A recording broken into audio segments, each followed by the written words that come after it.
feel like all of this is very meta because we're recording something that we do and you're behind the camera right now. Right. Or in front of it, rather, when you're used to being behind it. It feels like I'm behind the camera a little bit still. Because you're probably like thinking that way while you're talking. Yeah.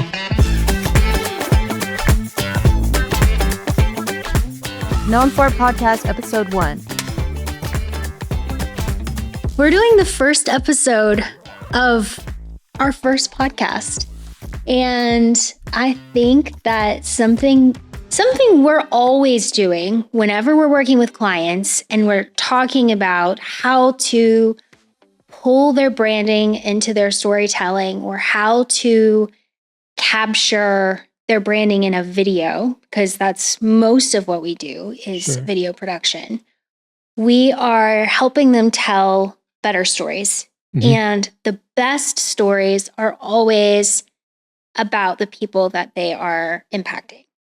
And so I thought it would be appropriate for us to talk about how to tell customer stories, because that's what we do most of the time. It's what we're really good at. Right. And also, I feel like that's something that everyone wants to do, but doesn't exactly know how to do. I want to kind of pick your brain on a couple of things when it comes to this. Okay. We actually just talked to a client recently about how to make their stories for video, their video, more human-centered. And that's why I like the concept of humanizing your branding, because you are the only way to get that human-centered or humanized element is to capture and like tell the stories of actual like real people. And AI is such a big deal right now. And I think that's like, everyone's like, okay, well, let's make sure it's very human and very like, it sounds like a real person talking.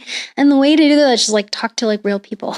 Oh yeah, no, it's good for what it's good for, but people still value real. I think when people think about customer stories, the first thing that comes to mind is reviews. Mm-hmm. And like, we've worked with people with different businesses and organizations in healthcare. We've worked with nonprofits. We've worked with people in like the food and beverage industry. I feel like it's super knee-jerk reaction for someone to say, oh, I need to get more reviews, or we need to get more reviews. How do we get more reviews? But at what point do reviews just kind of start becoming white noise? It's good to get reviews. Don't get me wrong. Yeah. Oh, every business, every organization, you gotta have your Google reviews, Yelp.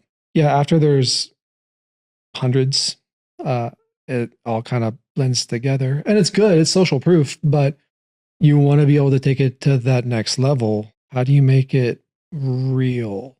One client comes to mind where we did their brand video and we interviewed some of their patients. They had stellar 5-star reviews, like across the board, but we were able to humanize it. Mm-hmm. Yeah. I remember that project, and I remember how like we were talking with the main dentist who owned the practice, and he was talking about how the reviews like helped them get the traffic and brought people to the website. But we talked about how the brand video and the video that we captured of the people who had given some of those reviews is what nurtured that relationship when they got to the website. Right. If they're searching on Google, they're searching on GPT, if they're searching anywhere, like the 5-star reviews get you through the door, but they don't always make the decision. It helps to have that next step. Even if it's as simple as more reviews on the website with photos, I mean, that's an easy first step. Taking it to that next level and hearing people talk and hearing people elaborate and looking them in the eyes and telling their story. I remember one of the patients we talked to, when we found out that, oh, you've only been a patient here for a short amount of time. Why did you switch? And because the last practice that she was at was trying to rip her off.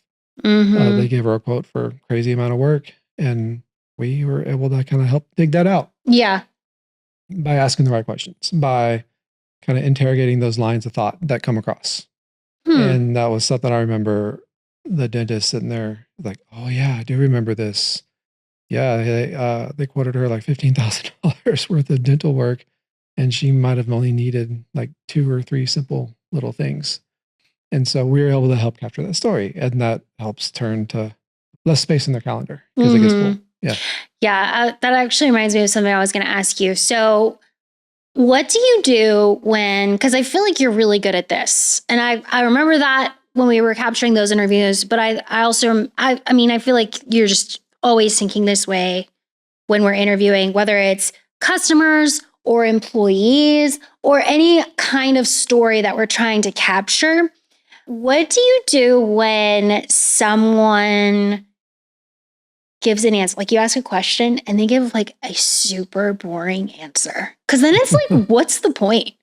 Like, here's an example. Yeah. So let's pretend you're interviewing someone and you ask them, how's this impacted you? And they say something like, it's just a better product. Yeah. Or it's just good. It's yeah. good. Yeah. So what do you do when you're behind the camera and that's all they give you? We help give them the language. Sometimes we'll turn the camera off. Sometimes we'll kind of ask them on the side, like, what made you choose this service? What made you this? And so they have some time to like really think about it. Yeah. And if they say it's good, you might even give them like, would you say that this has made a difference in your life?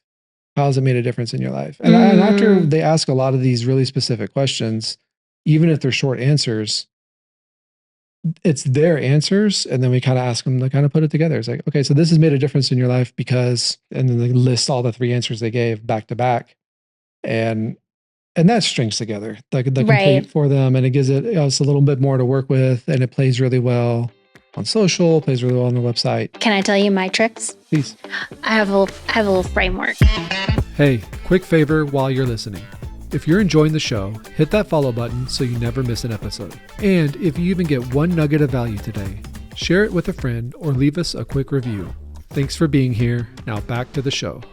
I don't think of this framework because I'm actually thinking about what it does most of the time, but this is how I remember it. I always ask people, can you think of a specific moment that something really stood out to you? Something about this organization or this product or being at this company. Like, let's say maybe even it's like an employee story. Because I think that that says a lot too. When someone who's working there can like share how the company has made an impact for them. Yeah, you want to hear from leadership, but more people are going to relate to everyone else. Yeah. Yeah. Because sometimes, you can give incentives to customers to say nice things about you. And I guess you're paying your employees.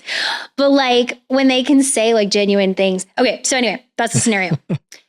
If you can ask what was the moment that really stood out to you? Because sometimes I think thinking to a specific time or a day, like making someone kind of just make them have to backtrack in their memories a little bit, thinking about a point in time. Asking for the very specific makes it a lot easier for them. It makes it a lot more graspable, if that's a word. Like it's easier to like pick something rather than this big picture, like what's this big impact that it's made for you. So if you pay attention to the first letter of all these, it'll spell a word. The next one is Universalisms. I ask people to kind of narrate their experience. Tell us why you came. Mm-hmm. Tell us what happened. Who did you meet? What did you do first? Who did you talk to? What did they give you? How did it feel? Yeah. Because when they do that, it helps them remember the moment. And it also gives us narration for us to show B-roll of them doing all of those things. Right. It tells us the B-roll shot list that we need to go and get. And they're just like, they become their own storytellers at that point. And we want it in their voice. Yeah. So that's really, really important. And because the Universalisms, it's so much easier for someone who's watching that to see them in their shoes. Like, oh yeah, I go to the dentist's office all the time. Oh yeah, that's typical. Like that's going to be normal in the experience when I show up. Sure. It just helps people feel that connection. I feel like so many times people feel like when their stories are boring, that their experience is just so typical. It's not noteworthy. It's not worth talking about. I just don't think that we understand how powerful our everyday moments are to other people because it validates theirs. Yes. You know? And especially if they're making a decision about something, to like a place to go or something to invest in, knowing those every little steps of what to expect kind of helps make the decision for them. Yeah. You will get people that'll give you too much minutia.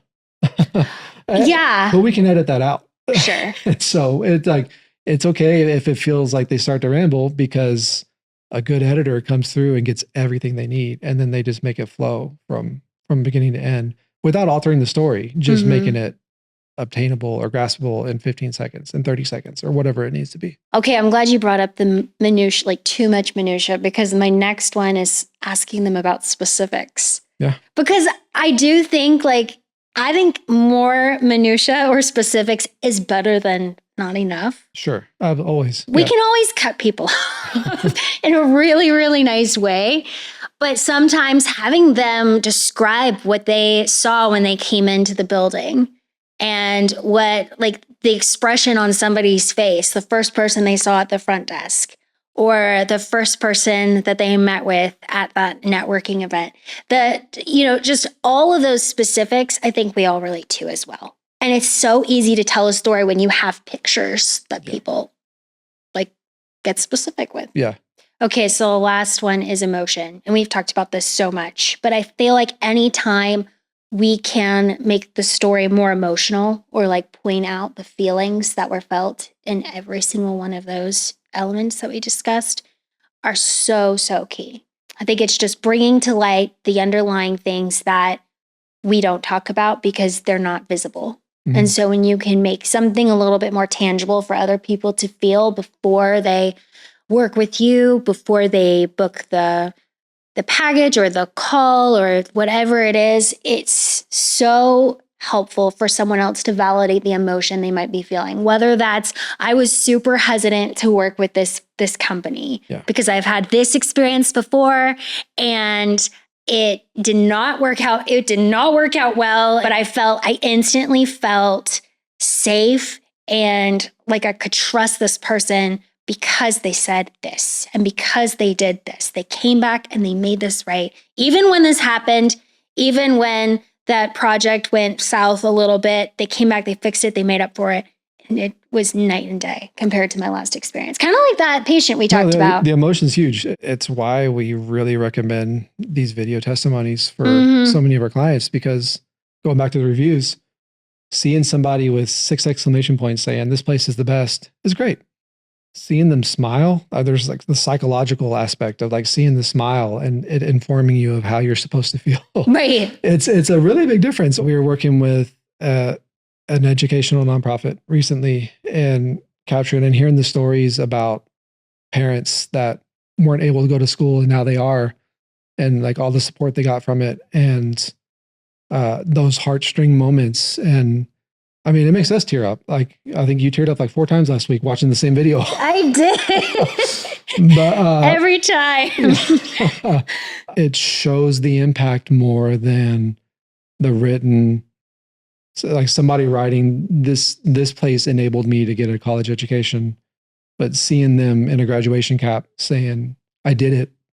Dang it. But yeah, anyway. Yeah, it's so key. Yeah. So if you haven't figured out the word yet, it's M.U.S.E. M.U.S. Moments, Universalisms, Specifics, and Emotions. That's good. It's not any specific order, but I feel like all of those elements can help turn a boring answer into something that just has more life, more humanness to it, and can give a lot more visual to something that someone is just talking about. So today we've talked about how to humanize your customer stories so that you can really get a grasp of what you're actually known for and incorporate that into your brand messaging. Incorporate the people that you're about into your brand messaging in their own voice. And if you are kind of processing this idea and thinking, I like what you're saying, how do I do this? Where are my starting points? I want you to think about the testimonials that you have. Maybe these are reviews. Maybe these are customers that are just, they're the best. They have so many good things to say. Or maybe they've had just the best experience working with you and they keep showing up. What questions could you ask them? How could you tell their story? And how could their story become a bigger part of your brand? I want you to also think about the types of stories that you want to tell. Do you need to address the hesitations that people typically feel in your industry? If you're in healthcare and people are nervous about coming to see a dentist or coming to the doctor to get their well checkup, what hesitations do people feel and how can you address those in stories? Well, that's the gist of what we wanted to share with you today about how to humanize your brand with customer stories. If this episode was helpful to you and you're excited about this podcast, you're excited to listen to it more, we want to ask you to subscribe so you don't miss any episodes and to leave a review. Share your customer story and tell us what stood out to you, what you found helpful in this episode. We would love to hear what you have to say. We would love to get the feedback. And we just love to know that you're a part of this audience. So thank you so much for listening, and we look forward to sharing with you on the next episode of the Known For podcast. Known For is a Griffith Media podcast recorded on the volume wall at Big Screen Studios in Dallas, Texas. This episode was produced by the Griffith Media team. Find out more about our agency, how we can help your business grow through marketing, video, and design at www.griffith.media, or find out more about the studio at bigscreentx.com.